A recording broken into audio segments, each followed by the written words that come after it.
경제 뉴스가 연예 뉴스처럼 쉽게 들리는 그날까지 경불진 드롭 더 빗.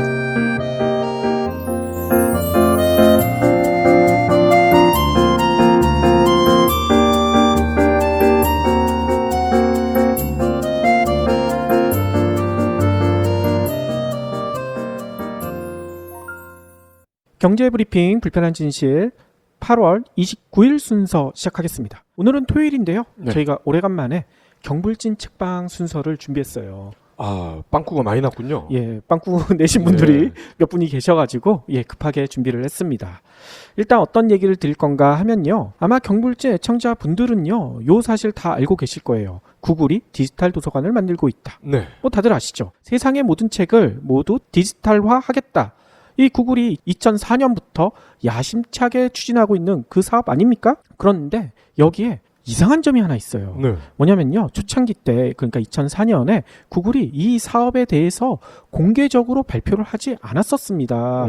이 사업을 추진할 때 어떻게 했느냐? 도서관에서 트럭을 보내가지고요. 책을 박스에 담아서 운반하고 요거를 재빨리 스캔을 한 다음에 그러니까 디지털화 한 다음에 다시 도서관에 책을 반납하고 요거를 거의 비밀 작전처럼 수행을 했었거든요. 뭐 비밀 프로젝트처럼 했다는 얘기인 거죠. 도대체 그 이유가 뭘까요? 아, 저자나 출판사가 싫어할 것 같긴 해요. 그러니까요. 그래서 많은 전문가들은 이 저작권 논란 때문에 구글이 이런 행동을 취했다 뭐 이렇게 생각을 많이 하셨다고 합니다. 그런데 과연 그 이유 때문일까요? 구글에서 일하는 한 엔지니어는요. 기술사학자인 조지 다이슨이란 분 아시죠? 네. 이 조지 다이슨에게 이런 이야기를 한 적이 있다고 합니다. 뭐냐면요. 구글이 디지털 도서관을 만드는 이유에 대해서 이 구글에서 일하는 한 엔지니어는 이렇게 얘기를 했대요. 그거 사람이 읽으려고 책 스캔하는 게 아니에요. 아니 그러면 사람이 읽을 게 아니면 도대체 왜 스캔을 할까요? 그 사람은 그렇게 얘기했다고 합니다. AI 있게 하기 위해서. 아, 뭔 얘기인지 아시겠죠? 빅데이터화 한다는 거군요. 그러니까요. 이게 사람한테 이 인류 문명의 위대한 유산을 남겨주기 위해서 스캔을 한 게 아니라 그냥 AI, 빅데이터를 만들어주기 위해서 이 스캔을 하고 있다는 겁니다.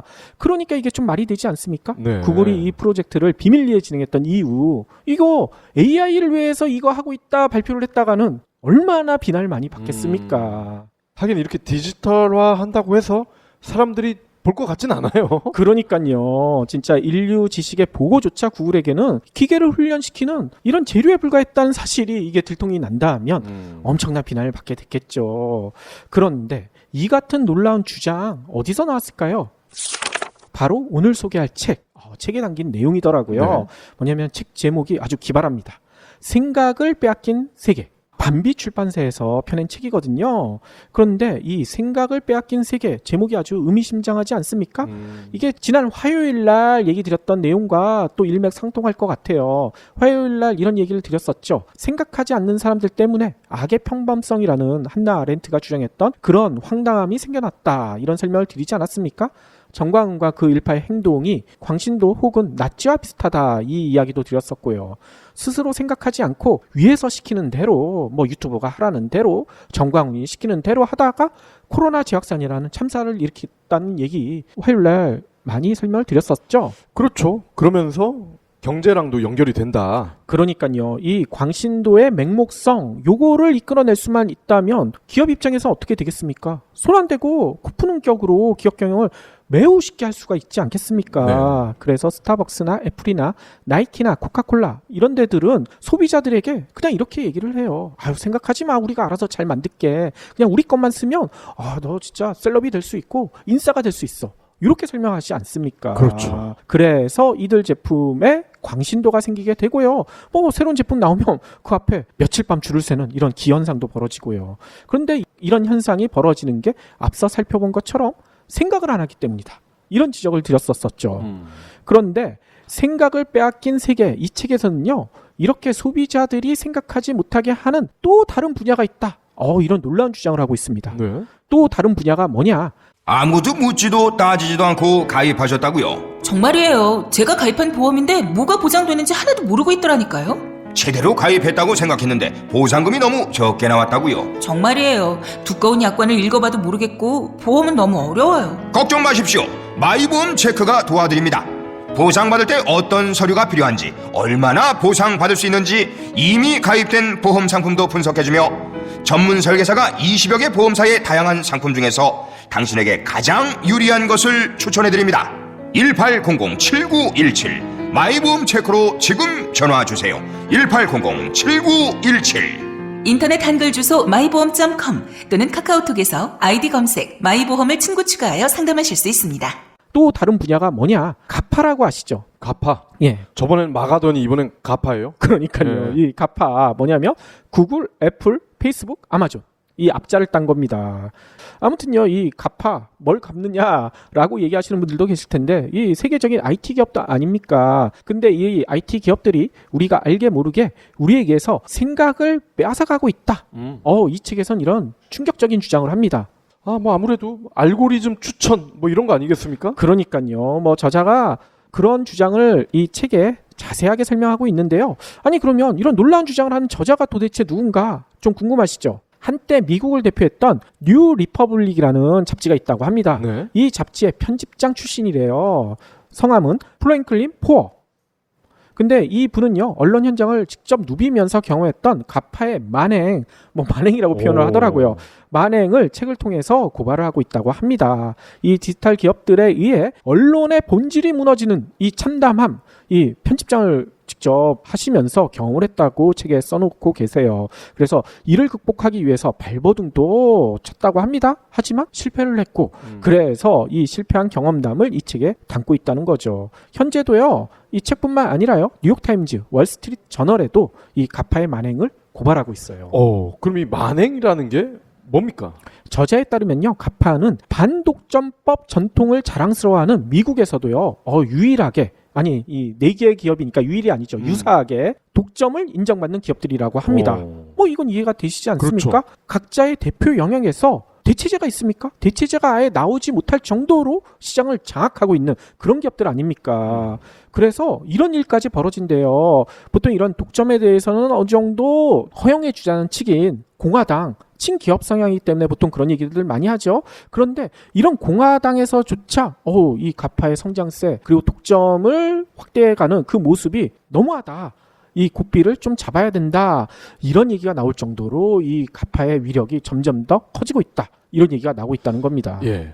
근데 또 얘네들은 얘네 논리가 있지 않습니까? 그러니까요. 이런 거 사업하려면 돈 엄청나게 든다. 그렇죠. 아까 디지털 도서관 같은 경우에도 자신들은 보통 그런 얘기를 안 했었죠. AI 학습시키기 위해서 이렇게 디지털화하고 있다는 게 아니라 인류 문화 보고를 우리가 보존하기 위해서 이거 그냥 놔두면 다 사라질 거 아니냐. 네. 책도 사그라질 수가 있기 때문에 디지털화를 해야 된다. 이런 인류에 대한 공공성과 위대한 목표를 추구하기 위해서는 돈이 엄청 많이 들어가. 그렇기 때문에 독점은 어느 정도 허용해 줄 필요가 있다라는 교묘한 주장을 이들 기업이 하고 있다고 합니다. 특히 빅데이터나 네트워크 이거 구축하려면 어떻게 해야 되겠습니까? 엄청난 시스템, 장비, 거기다가 돈 필요하지 않겠습니까? 네. 근데 이런 장비나 시스템, 네트워크를 구축하려면 경쟁이 치열한 상태에선 불가능하지 않느냐. 가파들은 그런 얘기를 하고 있다고 합니다. 그래서 좀 허용해달라 이렇게 얘기를 한다는 거죠. 예. 그리고 얘네들이 독점 지위를 누릴 수 있는 또 다른 이유가 소비자 입장에서는 공짜인 경우가 많기 때문에 그러니까요. 안 쓰면 손해 아닌가? 이렇게 생각할 수도 있는 거 아니겠어요? 맞아요. 이 가파들은 소비자들을 아주 박 PD가 얘기한 것처럼 진짜 알지 못하게 유혹을 해오고 있거든요. 뭐라고 얘기를 하냐면 기존에는 왕이나 귀족만 누릴 수 있었던 이 개인 비서 나도 이런 개인 비서 하나 있었으면 이 집사 있었으면 이런 생각들 많이 하지 않습니까? 네. 그런데 그런 개인 비서나 집사의 편리함을 가파를 통해서 맛볼 수가 있다. 이렇게 유혹을 한다는 거예요. 어떤 얘기냐? 일정 관리 요즘 어떻게 합니까? 예전에 사장이나 이런 분들은 다 개인 비서를 두고 개인 비서가 일정 관리해줬지만 요즘 웬만한 CEO들 개인 비서 잘 안 두죠. 네. 왜? 스마트폰이 다 알아서 해주니까. 스마트폰 안에 구글이나 애플이 다 알아서 해주니까. 뿐만 아니라 연락처 공유, 그 다음에 사진, 문서 이런 것들도 그냥 한 곳에 모아서 편리하게 보관해주고 소비자가 원할 때 언제든지 우리가 갖다 드릴게요. 언제든지 편하게 꺼내서 쓰세요. 그것도 무료로. 이렇게 유혹을 한다는 거예요. 그렇죠. 그러면서 이거 안 쓰면 바보예요. 이렇게 옆구리를 찌른다는 거죠. 그래서 우리는 어떻게 하고 있습니까? 아마존에서 아주 편리하게 쇼핑을 하고요. 페이스북에서 친목도 여기서 엄청나게 잘 다지고, 그리고 애플을 통해서 여가도 즐기고, 구글을 통해서 정보도 얻고, 이게 우리의 어느새 일상이 돼버렸어요. 이 가파의 유혹에 다 넘어갔어요.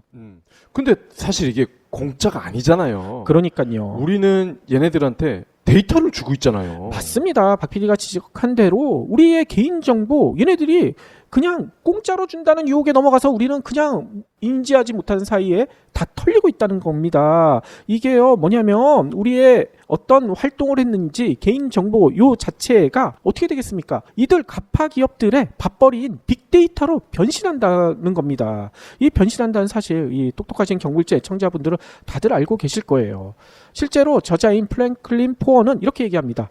이 가파 그들은 각 개인이 하루하루 내리는 크고 작은 선택들을 자동화하려 하고 있습니다. 어떤 뉴스를 읽을지, 어떤 물건을 살지, 어떤 길로 이동할지, 어떤 친구를 사귈지 등을 테크 기업 이런 가파들이 만든 알고리즘으로 제안을 하고 있습니다. 이거에 우리가 다 현혹돼서 사용하고 있는 거 아닙니까? 이렇게 사용한다는 거죠. 그래서 이렇게 지적을 해요. 우리가 이렇게 여러 가지 선택, 스마트폰이나 뭐 이런 걸 통해서 할 때 우리는 자율적으로 선택한다 생각할지 모르겠지만 결국 어떻게 되는 겁니까? 이 가파 기업들이 쳐놓은 그물 속에서 이 놀아나고 있는 꼴이 된다. 이런 얘기인 겁니다. 아하.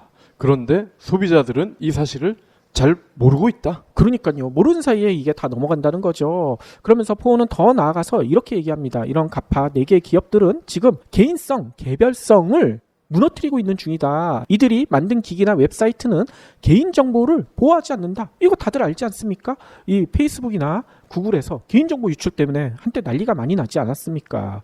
이들은 지적 재산권에 적대적인 태도를 취하면서 저작권의 가치도 무시하고 있다. 이런 주장도 하고요. 또 경제 영역에서는 인류가 공공성과 위대한 목표를 추구하는 것을 경쟁이 방해한다. 이런 정교한 논리를 앞세워서 아까 얘기대로 독점을 정당화하고 있다. 이렇게 강조를 하고 있죠. 네.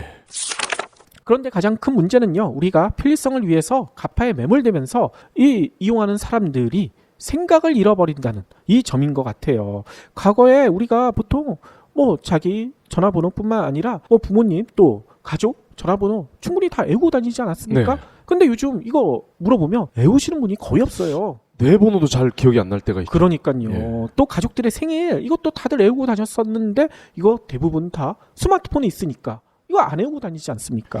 그렇죠. 거기다 더 큰 문제는 깊이 있는 내용이나 이런 정보들은 싹 사라지고 스낵컬처라고 하죠. 아주 짧게 짤방식으로만 볼 수 있는 그런 콘텐츠들만 우리가 접하게 된다는 겁니다. 특히나 페이스북이나 구글은 이거 다들 알고 계실 거예요. 폭력과 세뇌 없이도요. 사용자가 보고 싶어하는 정보만 흘려 생각을 한쪽으로 치우치게 만들 수 네. 있다. 이 사실 다들 알고 있지 않습니까? 과거에 좋아요 어떤 거 눌렀는지 이거를 통해서 콘텐츠를 자동으로 분석해서 그 사람이 자동으로 좋아할 만한 것만 보여주게 된다는 사실 이거 다들 알고 계실 거예요. 근데 이렇게 되면 어떻게 되겠습니까? 다들 확증 편향에 빠져버린다는 겁니다.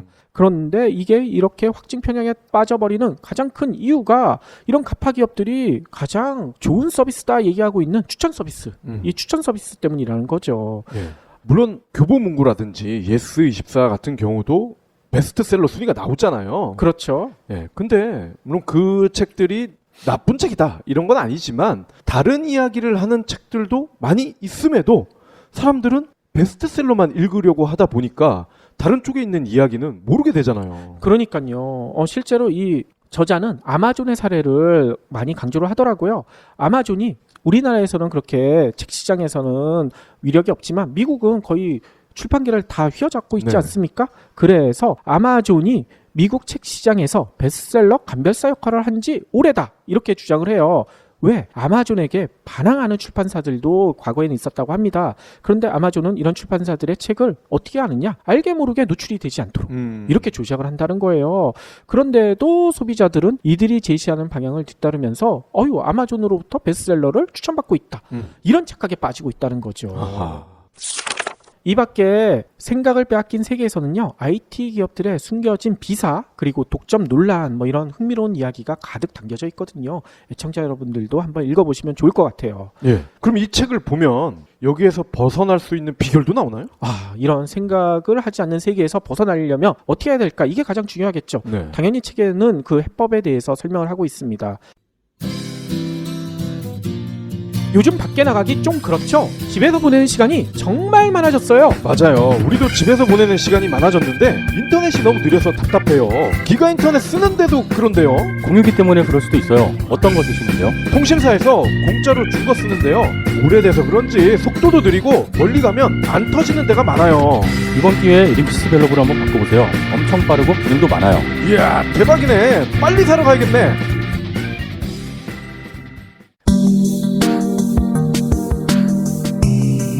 브리오 비타민의 스테디셀러 브리오 혈당 밸런스가 업그레이드 됐어요. 혈당과 함께 혈압에도 좋은 브리오 혈당 혈압 밸런스로 새로 출시됐습니다. 혈당에 혈압까지 좋다면 이건 의약품 아닌가요? 병원 처방전 있어야 할 것 같은데요? 처방전이 필요 없는 건강기능식품입니다. 내성이 생길까 걱정스러운 의약품 원료가 아니라 건강기능식품 원료를 써서 안심할 수 있습니다. 장점이 또 있죠? 캐나다에서 완제품으로 수입 후에 식약처의 성분 정밀 검사를 통과한 것은 물론 혈당과 혈압에 관련된 기능성도 인정받았습니다. 혈당은 물론 혈압 관리까지 부모님들에게 꼭 필요한 선물이 될 것 같아요. 그럼요. 제품에 대한 자세한 사항은 브리오 혈당 혈압 밸런스를 찾아주세요.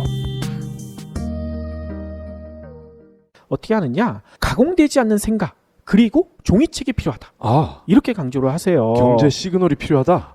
예. 그때 그 얘기를 하려고 했는데 맞습니다. 경제 시그널 같은 책이 필요하다. 이렇게 강조를 하고 있는 거죠. 이 가공되지 않는 생각, 이건 뭐냐면요. 뭐 페이스북에 좋아요, 이거 기대하지 않고 날 것 그대로의 생각, 즉 가공되지 않는 생각을 자신만의 방식으로 발현을 해보라, 이렇게 충고를 합니다. 또 디지털 컨텐츠보다는 종이책을 다시 읽어봐라, 이렇게 강조를 해요.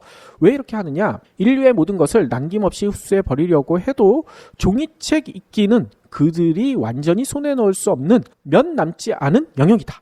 이렇게 강조를 합니다. 네. 그리고 이렇게 반드시 이 영역만큼은 지켜야 된다. 저자는 이렇게 주장을 해요. 실제로 저자는 자신의 사례도 들더라고요. 아마존이 킨들이라는 이 디지털북 볼 수 있는 그 디바이스를 내놨었을 때 본인도 그 디바이스를 샀다고 합니다. 네. 그래서 책을 뭐 몇백 권 거기다 담아놨다고 해요. 그래서 그걸로 책을 읽으려고 했는데 몇 년 지나지 않아서 그걸로 책을 읽는 게 도움이 안 된다는 것을 깨달았다고 합니다. 왜요? 왜냐하면 디지털 책에 담긴 내용을 읽을 동안은 생각을 우리가 빼앗긴다는 사실을 그분이 깨달았다는 거죠. 책이라는 것은 우리가 생각을 하면서 읽어야 되는데 종이책을 어떻게 읽어야 되느냐? 종이책을 가장 잘 익히는 곳에서 읽으면 우리가 생각을 빼앗기는 세계에서 벗어날 수가 있다. 이분은 이렇게 설명을 하세요. 그러면 그런 곳이 어디일까? 뭐 사람에 따라서 다르겠지만 저자는 이렇게 얘기합니다. 보통 종이책 읽을 때 어디서 가장 잘 익히느냐? 외딴 모퉁이, 아니면 침대나 욕조, 그리고 개인용 서재, 이런 데 많이 꼽힐 거예요. 그런데 이런 곳들이 특징이 있다고 합니다. 바로 생각을 극대화할 수 있는 공간이라. 네. 뭐 이런 점이란 거죠. 따라서 생각을 빼앗겼다는 자각도 없는 시대에 살고 있다는 사실을 깨닫고 지금이라도 종이책을 통해서 이 날 것의 생각 우리가 한번 가져봐야 된다. 저자는 이렇게 강조를 합니다. 그러니까 전자책이나 아이패드로 책을 볼 때는 TV를 볼 수 있는 공간이라든지 이런 데서 보기 때문에 몰입을 하기 힘들다. 그런 얘기군요. 그렇죠. 종이책 읽는 공간과 디지털 책을 읽는 공간 자체가 많이 다르기 때문에 우리가 진짜 생각을 하기 위해서는 종이책을 들고 자신만의 공간에서 좀 더 집중하면서 생각을 하면서 책을 읽어야 된다. 이런 얘기겠죠. 특히나 페이스북이나 유튜브에 쏟아지는 스낵컬처보다는 생각을 할 수 있는 양질의 컨텐츠를 소비해야 생각을 빼앗긴 세계에서 생각을 되찾을 수가 있다. 저자는 이렇게 강조를 합니다. 이 내용이 뭘까? 저희가 코로나 이후에 가장 필요한 것이 이기적 이타주의다, 이렇게 주장했던 경제 시그널 같은 책을 읽어라. 이 저자분이 이렇게 강조해 준 것 같다는 생각도 들어요. 그건 그래요. 이 드라마나 넷플릭스의 다양한 멜로 콘텐츠들이 있거든요. 도깨비인가? 그 드라마 보셨어요, 이 PD님은? 제 와이프만 봤어요. 네, 그런 거 많은 사람들이 좋아는 합니다만, 글쎄요, 뭐 안나 까레니나 같은 이런 로맨스 소설을 한번 읽는 게 훨씬 더 낫지 않을까. 그렇죠. 물론 3권짜리라 읽기가 쉽진 않지만 음. 그래도 이 고전을 한번 읽어 놓으면 이게 평생 가거든요. 그러니까요. 고전은 다들 그런다면서요. 누구나 읽어야 된다고 얘기하지만 그 책을 절대 읽지 않는 예, 그게 고전이다. 굉장히 고전하죠. 그러니까요. 예. 그렇지만 우리가 이렇게 코로나 위기 속에서 사회적 거리두기 할 때는 고전에도 한번 도전해 보고요. 또 양질의 컨텐츠 지금 소개해드린 생각을 빼앗긴 세계 그리고 경제 시그널 요 같이 한번 읽어본다면 더욱 좋지 않을까. 새로운 사회 변화에도 대응할 수 있지 않을까 이런 생각이 많이 듭니다. 예. 그리고 이 저자분이 한 가지 얘기 안 하신 게 있는 것 같아요. 이 종이책을 보면 왜 더 좋은지 오감이 가동이 되잖아요. 그 얘기가 나옵니다. 아, 그래요? 그 얘기가 네. 당연히 나오죠. 가장 중요한 얘기인데 예. 판매를 위해서 숨기셨군요. 그렇죠. 이런 사례를 듭니다. 예전에 책 읽을 때 지금 현재 책 읽는 것과 다른 습관이 있다고 합니다. 그게 뭔지 아세요? 글쎄요. 예전에 책을 읽을 때는 항상 소리를 내서 읽었다는 거예요. 이해가 가시죠? 예, 예. 우리가 중세 시대 때나 뭐 우리나라 뭐 고려 조선 시대 때도 뭐 책 읽는 장면 보면 그냥 조용히 책만 읽는 경우는 거의 없어요. 다 소리를 내서 읽거든요. 하늘천 따지. 그렇죠. 그런데 현대에 와서는 우리가 책을 읽는 습관 자체가 이렇게 조용하게 묵도하는 식으로 많이 바뀌었다는 겁니다. 근데 이분은 그렇게 읽는 것보다는 박 PD가 얘기한 대로 오감을 통해서 책의 내용을 흡수할 수 있게 우리가 소리를 내면서 책을 읽는 그런 습관을 많이 들여야 되는데 그러려면 어떻게 해야 되겠습니까? 아까 얘기대로 모퉁이나 침대나 욕조나 개인용 서재 이런 자신만의 공간에서만 그게 가능하지 않겠습니까? 네. 그런 곳에 가가지고 양질의 책들을 많이 읽으면 우리가 생각을 빼앗기지 않을 수가 있다. 저자는 그렇게 강조를 하는 거죠. 저는 개인적으로 냄새를 중요하게 생각합니다. 냄새요. 종이책 냄새. 책 샀을 때 그 냄새. 그렇죠. 종이 냄새, 잉크 냄새, 그리고 오래된 책에서 나는 약간 이 묵은 냄새. 그렇죠. 이런 것도 독서를 할 때 굉장히 큰 영향을 줍니다. 예. 근데 이 좀 깨는 얘기라 죄송하지만 이 묵은 냄새가 곰팡이일 수도 있다. 이 그거랑은 차이가 있죠. 건강에 아주 안 좋대요. 예, 그 중고 책방에서 나는 그런 냄새가 있어요. 그게 곰팡이래요. 책 곰팡이. 예. 건강엔 나쁘니까 마스크 쓰시고 보시면 되죠.